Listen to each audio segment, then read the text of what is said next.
अवधूत चिंतन श्री गुरुदेव दत्त श्री स्वामी समर्थ. स्वामी भक्तांनी कुठल्याही नकारात्मक घटनेत अडकू नये म्हणून स्वामी महाराज सतत प्रेरणा देतात आणि ते प्रेरणा देण्याचं एक छोटंसं माध्यम म्हणजे हे स्वामी संदेश असतात. आजचे स्वामी संदेश सांगण्यापूर्वी प्रत्येक स्वामी भक्तासाठी हा संदेश आहे. लक्षपूर्वक ऐका. मृत्यूसमयी आपली अशी इच्छा असते तसा ध्येय आपल्याला पुनर्जन्मी प्राप्त होते. पुनर्जन्म मनुष्याचा असू शकेल याची काहीच शाश्वती नसते. म्हणून 84 लक्ष योनी आहेत. आपण मृत्यूसमयी असणाऱ्या आपल्या मनोवस्तूनुसार आपल्याला पुढील जन्म प्राप्त होत असतो. आपण जीवनभर जसे कार्य करतो त्यानुसार मृत्यूसमयी आपली विचारसरणी विकसित होते. आपली भावना जोपर्यंत भौतिक वातावरणामध्ये प्रभावीच असते तोपर्यंत आपण तर सत्व, रज आणि तम या 3 गुणांनी युक्त असणाऱ्या भौतिक प्रकृतीच्या नियंत्रणाखाली कार्य करत असतो. हे 3 गुण पिवळा, लाल आणि निळा या 3 रंगाप्रमाणे असतात. आपण हे 3 रंग एकमेकांमध्ये मिसळून लक्षाधिक प्रकारचे रंग निर्माण करू शकतो. त्याचप्रमाणे प्रकृतीचे 3 गुण परस्पराच्या मिश्रणाद्वारे आपण अनेक प्रकारचे जीवन योनी निर्माण होत असते. विभिन्न योनीमध्ये जन्म मृत्यूचे चक्र संपुष्टात आणायचे असल्यास आपण भौतिक प्रकृतीच्या आवरणापलीकडे जाऊन सुद्धा चैतन्याच्या स्तरावर स्थित झाले पाहिजे. होय, आपण भगवंताचे दिव्य विज्ञान आत्मसात केले नाही तर मृत्यूनंतर आपल्याला वर्तमानापेक्षा श्रेष्ठ अथवा कनिष्ठ अशा आणखी एक देहामध्ये प्रवेश करावा लागेल. आणि म्हणूनच वर्तमान जीवनामध्ये आपण सत्वगुणाचे अनुशीलन केलेले असल्यास आपल्याला उच्चतर ग्रहावर श्रेष्ठ प्रकारचा ध्येय प्राप्त होईल. आणि जिथे जीवनमान अतिशय उच्च श्रेणीचे असेल आपण रजगुण विकसित केल्यास आपल्याला वर्तमान ग्रहावर वर्तमान स्थितीतच राहावे लागते. मात्र अज्ञानाने आपण पाप करत राहिलो आणि निसर्ग नियम भंग करत राहिलो तर आपले पशु जीवनामध्ये अथवा वृक्ष योनीमध्ये आधी पतन होईल. त्यानंतर आपल्याला हळूहळू उत्क्रांती पुन्हा मानवी शरीर प्राप्त होईल. यासाठी लक्षावधी वर्षाचा कालावधी लागतो. यास्तव मनुष्याने श्रेष्ठ दैवत्वानुसार जीवन व्यतीत केले पाहिजे.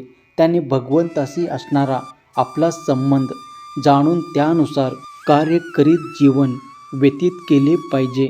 आणि याचप्रमाणे मानवी जीवन रूपी दुर्लभ संधीचा पूर्ण लाभ करून घेतला पाहिजे. अशा प्रकारे जीवन जगले तर जन्म मृत्यूच्या चक्रातून मुक्त होऊन भगवंतामध्ये आपण लीन होऊ शकतो. दिगंबरा दिगंबरा श्रीपाद वल्लभ दिगंबरा. मित्रांनो, सहमत असाल तर श्री स्वामी समर्थ असे टाईप करा आणि ह्या भक्तिमय चॅनलला तुम्ही सबस्क्राईब करा. कृष्ण हे परमेश्वराचे नाव आहे आणि याचा अर्थ सर्व आकर्षित असा आहे. परमेश्वर सर्वांना आकर्षित करणार नसेल तर तो परमेश्वर होऊ शकत नाही. म्हणून कृष्ण भगवान म्हणजे भगवद्गीता. आपण सर्वजण परमेश्वराचे सूक्ष्म अंश आहोत आणि गुणात्मकदृष्ट्या त्याच्याशी एकरूप आहोत. सोन्याचं कण, सोन्याचा विशाल साठा यामध्ये जसे गुणात्मक ऐक्य असते तसेच आपण आणि परमेश्वर याच्यामध्ये गुणात्मक असते. गुणात्मकदृष्ट्या ऐक्य असते.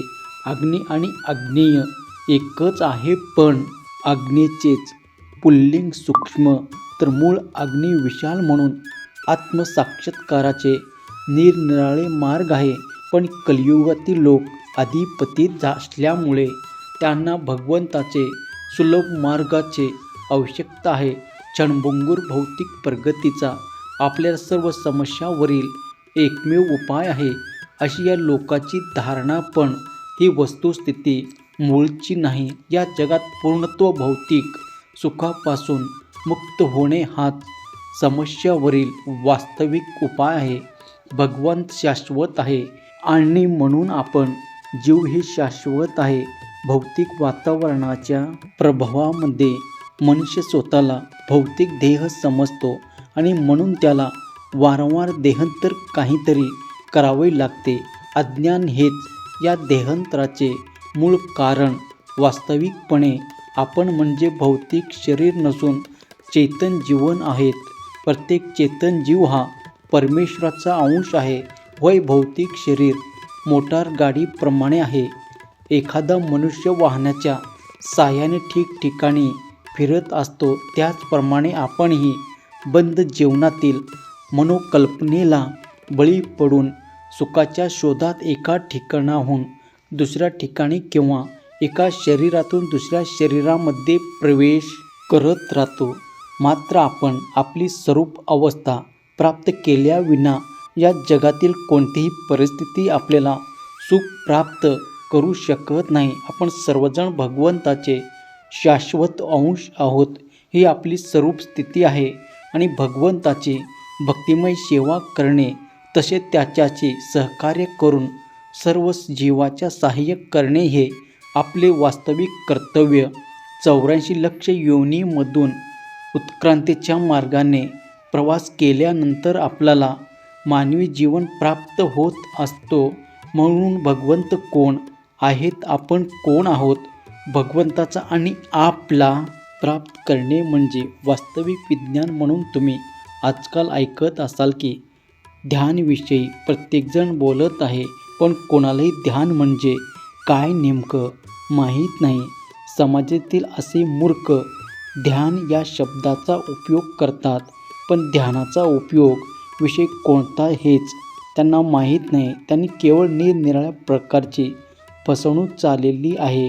म्हणून ध्यान करताना दुर्दैवाने अशा काही गोष्टी असतात की त्या खूप त्रासदायक असतात. भगवंताचे नामस्मरण उठता बसता प्रत्येक श्वासाला करायला पाहिजे. स्वामी भक्तांनो, आजचा संदेश तुम्हाला कसा वाटला ते तुम्ही कमेंट करून नक्की सांगा. चॅनलला सबस्क्राईब करा, व्हिडिओला शेअर करा. श्री स्वामी समर्थ. जय जय स्वामी समर्थ. श्री स्वामी समर्थ. जय जय स्वामी समर्थ. श्री स्वामी समर्थ. जय जय स्वामी समर्थ. श्री स्वामी समर्थ. जय जय स्वामी समर्थ. श्री स्वामी समर्थ. जय जय स्वामी समर्थ. श्री स्वामी समर्थ. जय जय स्वामी समर्थ. श्री स्वामी समर्थ. जय जय स्वामी समर्थ.